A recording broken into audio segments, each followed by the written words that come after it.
Papakita ko sa inyo kung gaano ka-improve na ang AI technology ng Galaxy S26 series na for me talagang mapapakinabangan and mas madali na siyang gamitin. Alright? So as you can see, nag-take ako ng photo dito sa cake and using the AI button, I'll choose the create. Ngayon guys, imbis na mag-drawing ako, magta-type na lang ako or magpa-prompt na lang ako. So like for example, yan, nag-type ako dyan, make the cake full. So antayin nyo lang yung cake na yan na may bawas. So ito guys, by the way, nakadepende to sa bilis ng internet connection. So the more na mas stable or mas mabilis ang internet connection ninyo, mas mabilis. So kita nyo no? So by that the command na make the cake full, nabuo siya. And ang maganda dito, hindi mo siya kailangan i-save kaagad.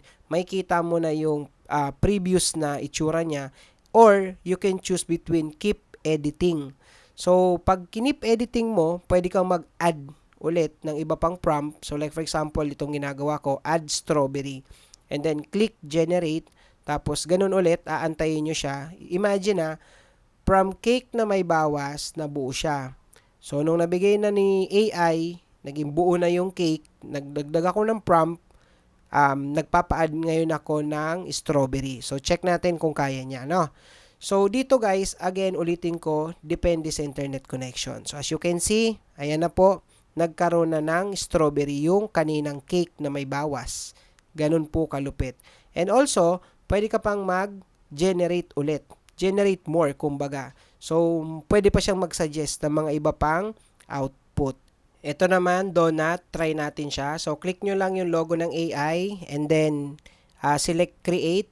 And then, ayan. So, dyan sa text box na yan, dyan po kayo mag-i-input ng gusto ninyong prompt. So, like for example, ito, from that, flavor of donut, ayan, nag-command ako ng make this donut into strawberry flavor.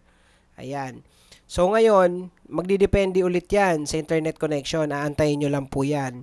So, from this flavor, ayan siya, into strawberry flavor na gusto ko, kaya na pong gawin niya ng AI. So, antayin nyo lang po yan, ma-generate yung prompt na nilagay nyo.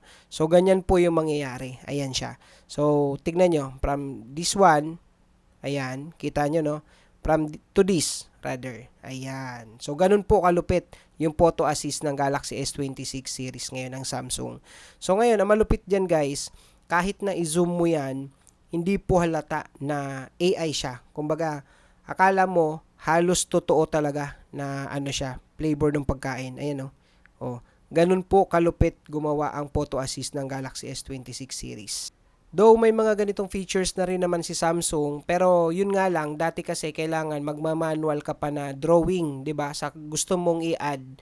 Tapos minsan unexpected pa yung binibigay niya na output. Unlike dito, prompt-based na siya. So type mo lang, describe mo lang yung gusto mong maging output or yung gusto mong kalabasan na edit ng photo mo and let the AI works for you. Antayin mo lang ng mga ilang seconds or depende sa internet connection mo and then ayan, para ka nang nagpa-edit professionally.